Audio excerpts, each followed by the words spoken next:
Breaking na breaking news. Nako po, may namatay. Nako po, sino kaya itong patay mga kababayan? Dahil nga po dito sa pag-recant ni Orly Gutesa, may namatay. Ala, sino kaya ito mga kababayan ko? Di ba, talagang todo kasinungalingan ang ginagawa ni Orly Gutesa sa kabila ng kanyang mga pasabog nung panahon ni Marcoleta. Aba, idiniin si Marcoleta na ang mastermind ng flood control para siraan si Tamba. Aba, diniin ang ating kapatid. Grabe naman si Orly Gutesa. Ang tapang na tao. Akala mo, immortal nung unang panunumpa nito. Sobrang yabang. Inoperan pa ng bodyguard. Sabi niya, kaya niyang sarili niya. So ngayon, bumaliktad na. Kasi nga, binayaran. At tinakot. Ngayon, nawala yung bayag. Ngayon, mga kababayan, ang pasabog ng abogado na si Atty. Neil Abayon, may namatay. Sino kaya itong patay, mga kababayan? Naku, nakakakilabot na balita ito. Ito na ba? Ang kaso ni Marcoleta, patay na. Ilalabas na ng kulungan? Makakalaya na ngayong araw? Totoo kaya ang lahat ng ito? Lahat ng mga bali-balitang nasasagap natin? Napatay na ang kaso ni Marcoleta. Magandang balita ito. Pinaka-good news na maririnig nyo ngayong umaga. Dahil hindi magtatagumpay ang mga aso ni Junior at mga bobolistang follower nila. Hanggang ngayon mga kababayan, nagpapaloko sa mga pangako na racket-racket at budol-budol na pangako. Kita nyo naman mga kababayan, gusto nilang itago ang kanilang mga masasamang gawain pero ibinubulgar ng kalikasan. Nako po mga kababayan, kaya dito patay na ang kaso ni Marcoleta. Mga kababayan, kasi nga ilalahad sila ng Panginoong Diyos sa langit. Lahat ng mga aapi, lahat ng mga mangiipit kay Marcoleta paparusahan ng Panginoong Diyos sa langit. Mga kababayan ko, kaya dito lahat ng mga pasabog, lahat ng mga gagawin ni Ping Lacson, nila The Junior at Boying, walang kwenta ito. Dahil patay na ang kaso ni Marcoleta. Panoorin po natin. Ito ba yon mga kababayan? Patay na ang flood control case. Hala ka, bakit kaya? Versus Romualdez dahil sa pag-recant ni Gutesa, totoo kaya ito? Aba, panoorin natin. Magaling na abogado. Si Atty. Neil Abayon. Pinatumbling at pinaluhod lahat ng mga political analyst dito. Lalo na yung mga vlogger ni Junior na hindi na alam ang gagawin. Pati yung si Christian Isguera, bumaliktad na. Ngayon, binabangga si Junior, mga kababayan. Kasi nga, bawal daw banggain si Junior. Kaya ngayon sa Anticlair, nag-iiyak na. Yung mga tangalistang, bobolistang vlogger ni Junior, nag-iiyak na rin. Bakit hindi pa pwedeng i-bash yung bossing nyo si Junior? Di ba mga kababayan ko? Magkano bang tinatanggap nyong maleta? Di ba kayo rin ang mga mali-maleta na vlogger ni Junior? Okay po, ito na. Magugulat ang mga tangalista dito. Mga bobolistang may utak pero nagpapakabobo.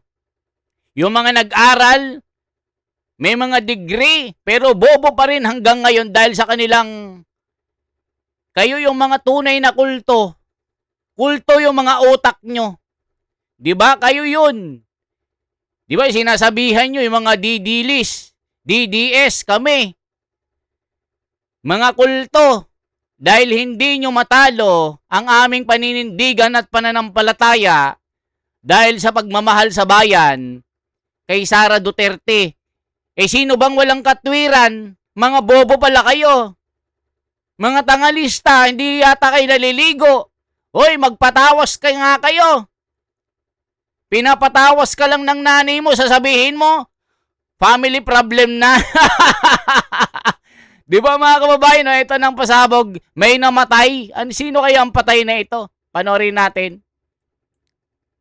Okay, so nabalitaan nyo naman po siguro yung pag-recant ni Sergeant Orly Gutesa dun sa testimony niya kung saan nag-allege po siya na nag-deliver daw po siya ng mali-malitang pera sa mga bahay daw po ni former Speaker Martin Romualdez. So para po sa mga hindi nakakakilala sa kanya, si Sergeant Gutesa po, siya yung tawagin na lang po natin quote-unquote star whistleblower kasi siya po yung nagpasimula nung mga allegations talaga tungkol sa maleta. Tapos after po nung nag-testify siya sa Blue Ribbon, dun na lumabas sila Attorney Baligod at yung 18 soldiers, 18 marines, 18 cargadors. Depende na lang po sa inyo kung ano yung gusto nyong itawag sa kanila na ngayon ay 14 na lang after po nung kay Sergeant Gutesa na testimony. So in summary po, ang nangyari ngayon ay nag-recant nga po siya. Then 2 days ago po, si former Speaker Martin ay nag-submit ng counter affidavit niya. Tapos pinapa-dismiss na niya yung case, yung pending plunder case po niya, corruption case sa ombudsman kasi significant daw, yung legal theory nila significant daw or malaking bagay daw po yung testimony ni Sergeant Gutesa. So since nag-recant siya, therefore dapat ma-dismiss na. And aside from that daw po, may 25 witnesses naman daw si former speaker na magpapakita daw talaga na inosente siya at wala siyang involvement dun sa flood control corruption case na currently pending against him. And then yung Office of the Ombudsman naman nagsabi na despite the recantation ni Sergeant Gutesa, ay meron naman daw po silang 28 witnesses na nakaantay din na posible daw nilang gamitin against Speaker Martin. So ngayon po, yung very interesting legal question talaga natin is whether or not para lang ba talaga yung basketball, yung ebidensya or mga testimony ng witnesses, whether or not padamihan lang ba talaga yan ng puntos, which in this case 28 daw yung sa ombudsman, tapos kay Speaker Martin 25 naman daw yung meron siya. So O ayan mga kababayan, dahil nga po sa pag-recantation, pagbaliktad ng salaysay ni Orly Gutesa, tila ang kaso ni Tamba mamamatay na. Ala ka, totoo kaya ito? Paramihan na ng testigo. Parang basketball, paramihan ng puntos para matalo ang kabilang kalaban. Yawa na, yawa ng Pilipino, wala nang pag-asa. Tayo mga Pilipinong ninakawan, wala na ba talaga? Mga tangalista, bobolista, ang mga magtatagumpay sa lupang ito? Sa kampo na lang ba ni Satanas ang patuloy na magtatagumpay? Yung mga bobolistang tagasunod ni Junior, lagi na lang nagsasaya dahil sila yung panalo sa kasong ito dahil nasa kapangyarihan sila. Yawa na bang mga Pilipino? Wala na bang pag-asa tayong maging maligaya naman para sa buhay na ito? Bakit si Marcoleta ang nagdurusa? Bakit siyang nakakulong? Bakit siyang idinin at ginipit? Hindi na ba tayo magtatagumpay sa labang ito? Laban sa mga demonyong Hestas Barabas? Yan yung mga komento mga kababayan. Binabasa lang natin. So dito, patay na ang flood control case versus Romualdez. Hindi na rin mapapanawad si Junior dito. Yan ang ating panoorin. At lalaya pa ba ang ating idolo na si Caro Dante Marcoleta? Bakit lagi na lang nagigipit ang mga taong may katwiran, nagtatrabaho ng kanilang mga tungkulin? Bakit ganitong nangyayari? Bakit laging nagtatagumpay yung mga kawatan at patuloy na kinukubli ang kanilang masamang gawain at yung mga naghahanap ng katarungan, sila ang nililitis, sila ang nagigipit, sila ang naghihimas ng rehas. Wala na bang tagumpay ang taong matino at matuwid gaya ni Senador Marcoleta? Yan ang panoorin natin. Mga bobolista, makinig kayo. Panoorin nyo hanggang dulo para makapag-komento kayo ng maganda. Okay? Kasi binabas nyo ko Bobo lang, bobolista lang. Yan ang sinasabi ni Pedring Santos. Hayo ko ng bobolista. Kainin nyo ang baha. Itago nyo yung baha. Nakakagigil kayo. Sabi ni Jesus Duque, nasaan ang bayot? Puro kayo bayot. Diba? Tuloy pa natin. Nang gigigil naman si attorney nila Bayon dito. very interesting po yan. Okay, so good day po to all of you, my fellow taong bayan, mga kasimor. At yan po ang video natin for today. Okay, so before po tayo mag-discuss ay ipapakita ko po muna yung pinaka nagsimula kung bakit sabihin na lang nating mas mainit po yung flood control corruption case ngayon against former Speaker Martin. At dahil po kasi yun sa SONA ni PBBM, yung last SONA po niya, kung saan meron po siyang binanggit na hindi daw siya pangulo ng kanyang pamilya, kundi pangulo daw po siya ng republika. So anyway po, ipi-play ko na lang po yung SONA para mas mag-gets nyo talaga. At magbigay ng ulat sa inyo tungkol sa estado ng ating bansa at sa mga ginagawa ng inyong pamahalaan. 1 taon na ang nakalipas mula noong huli akong tumayo rito upang ilantad ang katiwalian na nadiskubre namin sa mga flood control project. Gaya ng aking ipinangako sa inyo, nagsagawa tayo ng malawakan at malalimang investigasyon na walang pagkikiling kahit kanino man. Masusi nating sinuri at sinundan kung saan tayo itinuro ng ebidensya. Ayan mga kababayan, grabe ang ginawa ni BBM. Masusing pinag-aralan, pinagmasdan. Ang pag-iimbestiga ng flood control, State of the Nation Address. Lahat na naman ng mga racket pinangako niya, lahat ng mga mabubulaklak na mga pangako, talagang ginalingan niya ang pangbubudol niya dito. Yawang Pilipinas. Lagi na lang nananakawan. Tatay niya dati magnanakaw, ngayon naman siya magnanakaw naman. Yan ang sinasabi ni Junjun Galutera, na kamag-anak ni Jonathan Galutera na kapitbahay ni Erwin Reotiras. Ayan po mga kababayan.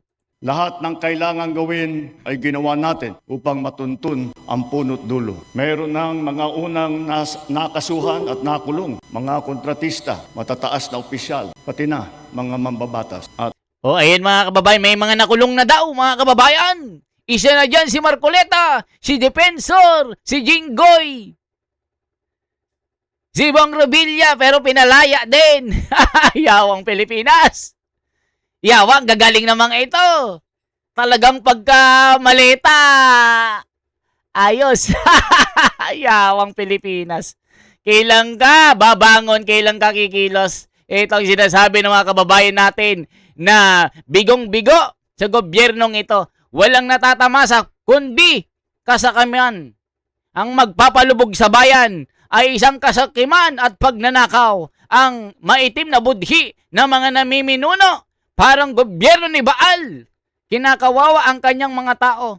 Yawa ng Pilipinas. At dumating na tayo sa punto na ayon sa ombudsman ay malapit na ang paghain ng patong-patong na kaso laban sa dating speaker. Masakit man sa akin ito, ngunit kailangan nating gawin ang tama. Hindi ako pangulo ng aking pamilya. Hindi ako pangulo ng aking kaibigan. Palakpakan mga buhaya. Ako ay Pangulo ng Pilipinas. At Wow! ang tungkulin ko ay sa inyo, ang aking mga kapwa Pilipino. Natatawa na lang si Atty. Neil Abayon eh. Parang sinasabi niya, we, we, we, grabing budol. Parang ganun sinasabi ni Atty. Neil Abayon eh. Parang sarcasm eh. Ang galing talaga ni Junior magsalita, ano? Talagang pinagpuyatan daw ang kanyang salaysay, ang kanyang statement, sabi ni Auntie Claire. Talagang makabagbag damdamin. Whistleblower. Hindi niya mabanggit-banggit yung kanyang pinsan. Yawang Pilipinas. Puro buhaya ang mga pinuno. Maliban lang kay Marcoleta at kanyang mga kasama. Grabing Pilipinas ito. Pinagnakawan na, tuwang-tuwa pa mga bobolista. Palakpakan Okay, mga so buhaya. I think nagets yun naman po yung pinaka-point ko, diba? So yung sinabi po niyang 1 taon na yung nakaraan, yun naman yung tungkol sa mahiya naman kayo. Tapos from mahiya naman kayo, ito naman po yung pinaka-latest today for this year, 2026, which is yung hindi ako pangulo ng aking pamilya, pangulo ako ng Pilipinas. Tapos sinabi din niya former speaker. So this is a showing na mukhang si PBBM po talaga ay naka-all out dun sa mga cases against former speaker Martin Romualdez na first cousin niya po yan sa mga hindi nakakalam. Kaya po sinabi niyang hindi siya pangulo ng pamilya niya. Okay, so yan lang po ang gusto ko dito. Ngayon po may ipakita naman ako mga ilang pictures para mas magets nyo talaga itong context ng discussion natin. And of course, para ma-update din po kayo sa latest update regarding this case. Okay, so like what I stated earlier, ito po yung pinaka-legal theory ni former Speaker Martin. Nag-file po siya ng counter-affidavit, supplemental counter-affidavit August 21, and then yung pinaka-argument po nila, flood control link destroyed by Gutesa recantation. Kasi si Sergeant Gutesa nga, yung pinaka-star, quote-unquote star whistleblower, siya po yung nagpasimula nga yung lahat ng mga maleta, and then meron pa silang 25 other witness to support. Therefore, for former Speaker Martin, ay dapat lang daw ma-dismiss na yung currently undergoing ng preliminary investigation sa Ombudsman. Tapos nag-counter naman po sila Ombudsman Boying Remulla. Ang sinabi naman po nila, meron silang 28 uniformed witnesses versus Romualdez in flood control probe as it dismisses Gutesa recantation as no threat to the case. Okay, so with that said po, ang next question talaga natin is whether or not tama ba yung sinabi ni Ombudsman Boying Remulla na no threat to the case yung pag-recant ni Sergeant Gutesa. So yung recant po pala in Tagalog ay pagbawi po ng testimonya, kasi nga po ang sinabi ni Sergeant Gutesa at present ay hindi daw totoo yung mga pinagsasabi niya before dun sa Senate Blue Ribbon, at pinilit lang daw po siya ni Senator Marcoleta and ni former Congressman Defensor. Okay, so anyway po, ngayon pag-usapan naman natin yung mga legal principles regarding recantation or pagbawi po ng testimony. Okay, so una po i-discuss ko muna yung tungkol sa preliminary investigation para mas maintindihan ninyo.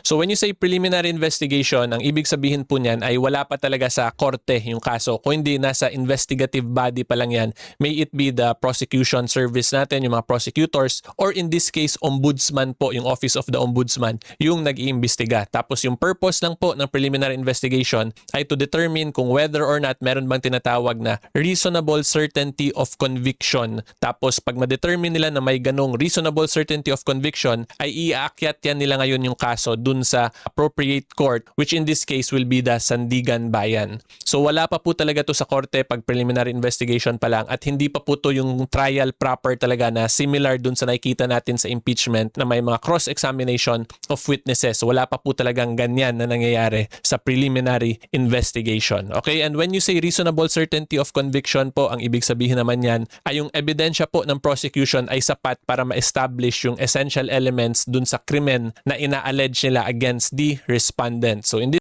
Dito mga kababayan, iba talaga pagka abogado ang nagsasalita. Malinaw at talagang klaro. Naiintindihan ng bawat nanonood. Kaya nga tayo nagre-react dito mga kababayan para kunin natin yung mga magagaling na abogado. Talagang nire-research natin. Isa po ito si Attorney Neil Abayon sa mga hinahangaan natin na nag-oobserba sa estado ng problema ng bayan natin, lalo na sa flood control issue. At lalong-lalo na dito sa kaso ni Gutesa. Kaso ng mga magnanakaw at lalong-lalo na yung panggigipit kay Marcoleta. Kaya si Attorney Neil Abayon, suportahan po natin mga kababayan. Magaling talaga ito. this case, dapat mapakita ng ombudsman ng ebidensya nila ay sapat para mapakita yung unang-una talaga sa plunder, which is yung threshold na 50 million pataas. Tapos kung paano yun na-amass yung ill-gotten wealth ng respondent. So once mapakita po nila yun via their evidence, they can now file it to the Sandigan Bayan para yung Sandigan Bayan na ngayon mag-conduct ng full-blown trial to determine the credibility of the witnesses, authenticity of their evidence, their documents, and finally to establish po whether or not may guilt beyond reasonable doubt ba yung akusado. Okay? So medyo technical po yun, but please rewind na lang po kung medyo naguluhan kayo para mas maintindihan ninyo. Kasi alam ko yung general misconception din na pag nasa ombudsman, kaso na talaga yun. Pero hindi pa po yun, that is still preliminary and for investigation purposes pa lang to determine nga po whether or not kung ifa-file ba talaga nila sa korte. Kasi mas stricto na po kasi talaga sa korte. So kung hindi po kasi lumusot sa requirements sa preliminary investigation, ay mas lalong hindi po yun lulusot sa court proper na or sa case proper kasi there are stricter rules of procedure, rules on evidence pag nasa court proper na po talaga. So ngayon, with all that said, ipakita ko na po sa inyo yung jurisprudence tungkol sa mga recantation, pagbawi po ng testimony ng witnesses. Ayan mga kababayan, talagang umiinit ang ating diskusyon. Matindi ito. Kaya dito mga kababayan, si Ping Lacson natataranta na kasi anytime po talaga, isang araw si Marcoleta makakalaya. Yan po ang totoo. Ayan mga kababayan, yung second division ng GR number 205524, January 18, 2023. Ano kaya ito, mga kababayan? Sabay-sabay tayong manood at magkomento. Okay, so I actually explained this already in my Facebook page at sobrang haba po ng case title na to. So ang gawin nyo na lang po kung gusto nyo to basahin din, isearch nyo lang tong GR number 205524, January 18, 2023. At ang relevant provision lang naman po natin is ito pong hinighlight ko. So this is just a quotation or sinite po ng Supreme Court from old cases pa nila. So basically a legal principle po na inulit-ulit na nilang nang-discuss in relation sa pagbawi nga ng witnesses, ng testimony ng witnesses. So ito po, basahin natin. Mere retraction by a witness or by a complainant of his or her testimony does not necessarily vitiate the original testimony or statement if credible. So ibig sabihin po nito, itong first part, yung simpleng pagbawi ng testimony ay hindi yun siya mapapawalang bisa agad kung credible naman yun. Meaning kaya ma-sustain or mapanindigan nung prior testimony na yun yung rules of procedure, yung requirements po na rules of procedure, which is yung pag-cross-examine at yung pag-determine ng genuineness, authenticity. Okay, and then yung next, the general rule is that courts look with disfavor upon retractions of testimonies previously given in court. The reason is because affidavits of retraction can easily be secured from poor and ignorant witnesses, usually through intimidation or for money or for monetary consideration. So kung makita po ninyo, hindi rin po pinapaboran ng korte yung mga pag-recant, yung mga bagong testimony, kasi alam din nila na lalo na pag mahirap yung witness or galing sa not so favorable circumstances sa buhay, ay madali po sila ma-influensyahan, ma-intimidate via money or other benefits pa, 'di ba? So alam din po talaga 'yan ng korte, kaya hindi siya pinapaboran. And then yung next, moreover, there is always the probability that they will later be repudiated and there would never be an end to criminal litigation. So itong part na to, ang sabi naman, pagpapayagan kasi na paboran agad porket nag-recant, ay magkakaroon nung complications ngayon sa justice system natin kasi magre-recant lang na magre-recant pag nabayaran ng nabayaran. Yun po yung pinaka-simple term talaga niyan. Okay, and it would also be a dangerous rule for courts to reject testimonies solemnly taken before courts of justice simply because the witness who had given them later on changed their minds for one reason or another. This would make solemn trials as a mockery and place the investigation of the truth at the mercy of unscrupulous witnesses. To be sure, recantations made by witnesses must be viewed with utmost caution and circumspection because the motivations behind them may not necessarily be in consonance with the truth. Moreover, to automatically uphold them in any form would allow unscrupulous witness to trifle with the legal process and make a mockery of established judicial proceeding to the detriment of the entire justice system. So kung makita po ninyo, again, alam po ng korte yan na pag hindi nga favorable yung circumstances sa buhay ng isang witness, ay pwede talaga yan siya ma-intimidate via mga monetary influence or mga other influence pa. So hindi pinapaboran ng korte porket nag-recant ka lang. Ang titingnan po talaga dyan ng korte, yung your statement, whether or not meron ba yun siyang substance, may laman yun siya, kaya niya ma-prove yung gusto niyang i-allege doon or yung ina-allege niya doon. Tapos whether or not meron bang mga other supporting documents, supporting testimonies na magso-support doon sa original statement na yon. Tapos aside from that, titingnan din ngayon yung surrounding circumstances, kung meron bang biglang umaligid-aligid sa witness na to para to intimidate, magbigay ng mga kung ano-anong influence. And then yung second naman po, titingnan yung new testimony ngayon, and of course titingnan din yung surrounding circumstances and titingnan din yung actual substance nun, di ba? And yung reason nga po doon, kasi hindi dapat ginagawang mockery yung mga judicial proceedings at justice system natin. Kasi kung ganun nga lang daw po, na pwede lang mag-recant basta-basta, tapos yung new testimony lang, yung recantation testimony yung papagbasihan palagi, ay it could lead to a mockery nga daw po of our legal system. Okay? So in very simple terms, hindi po porket nag-recant ay automatic yung recant lang yung gagamitin. Hindi po yung ganun. Titingnan ng korte yung dalawa at kung ano yung mas matimbang sa dalawa at kung ano yung kaya i-survive yung test of judicial scrutiny. So in very, very simple terms po, tama naman yung sinabi ni Ombudsman Boying na hindi siya threat to the case talaga yung pag-recant ni Sergeant Gutesa, lalo na po kung may iba pa silang witnesses, may iba pa silang ebidensya na mag-establish ng essential elements na magkakaroon ng reasonable certainty of conviction dun sa krimen na ina-allege nila. Tapos yung kay Sergeant Gutesa, kung masuportahan pa yun ng other evidence nila, then that is just additional additional evidence na lang po yun.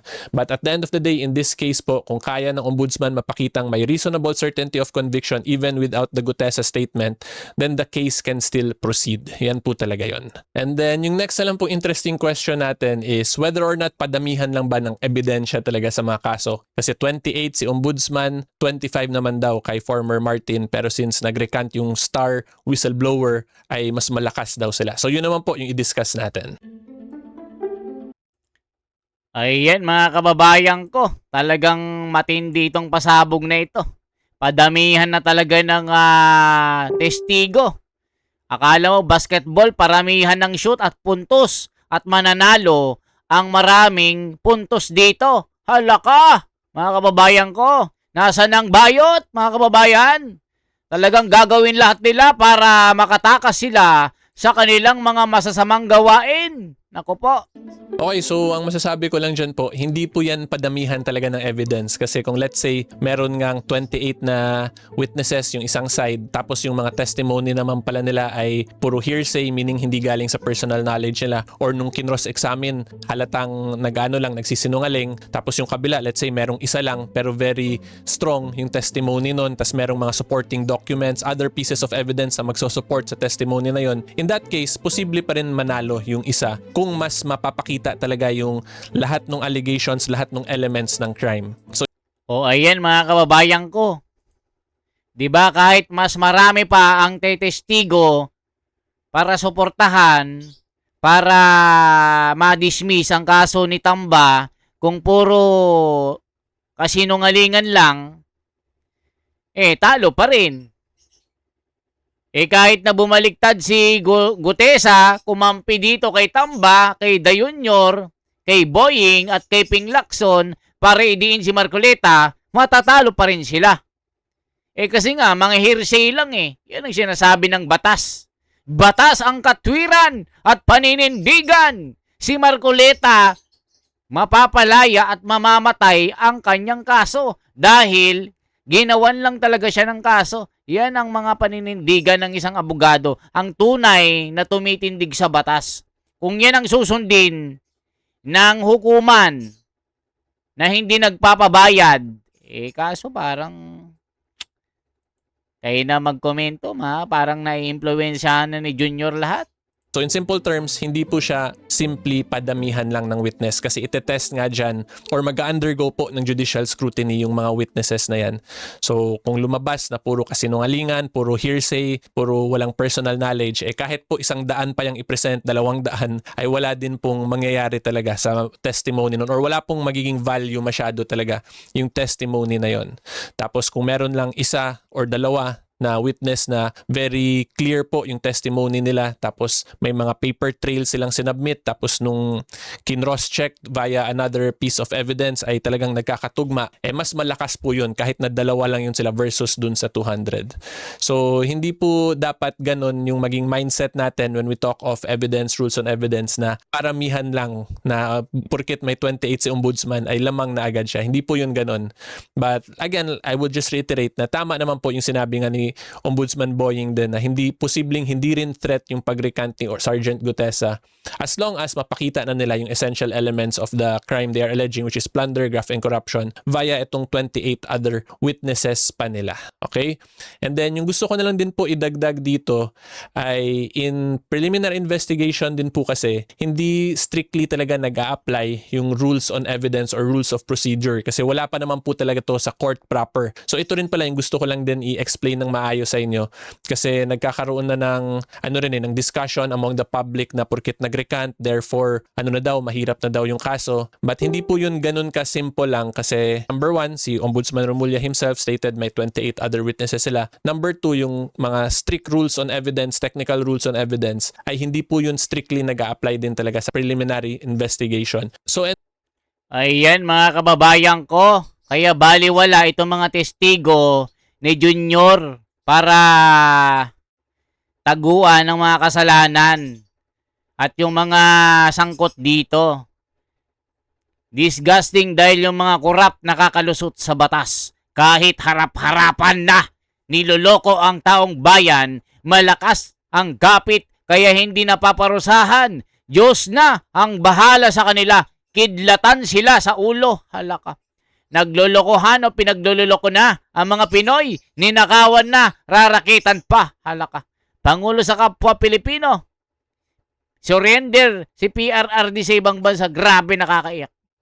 Salamat, attorney, sana si God gumawa ng paraan sa mga sinungaling. Takot sila sa mundo. Hindi natatakot mapunta sa impyerno. Yawa kayo. May isa pa tayo video mamaya. Discuss natin tungkol sa pagbabawal sa gambling ads. Nako po. Ilabas lahat ng sangkot sa blood control corruption. Hala ka. Mga kababayan ko. Kayo nang humusga. For transparency, for a better democracy. Ipanalangin natin si Senador Marcoleta na makalaya ngayong araw. Pag nakalaya, humanda kayo. Dahil nandyan na ang parusa ng Diyos. Nandyan na ang kanyang lingkod na matuwid na si Senador Marcoleta. Mabuhay mga kababayan. Ipanalangin natin ang ating bansa sa gobyerno ni Baal na walang ginawa kundi nakawan tayo. Yawa talagang Pilipinas na ito. Ang hirap niyang kasama. Grabe talaga. Salamat. Shout out po sa inyong lahat.